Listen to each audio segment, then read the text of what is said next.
अस्सलाम वालेकुम गाइस, आज हम बना रहे हैं शनवारी कढ़ाई। तो चलिए बनाना स्टार्ट करते हैं। हमने कढ़ाई में ऑयल लिया था, उसमें चिकन और हरी मिर्चें डालकर उसको इतना भुना कि बस चिकन हमारी ब्राउनिश पर आ गई।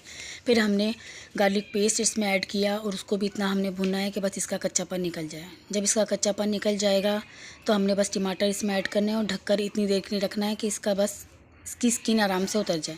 बस स्किन उतारने के बाद बस हमने इसको स्पून की मदद से इतना मैश करना है कि बस ये अच्छे से मिक्स हो जाए। फिर हमने इसमें ज़ीरा पाउडर ऐड करना है, नमक ऐड करना है और अच्छे से इसकी भुनाई करनी है।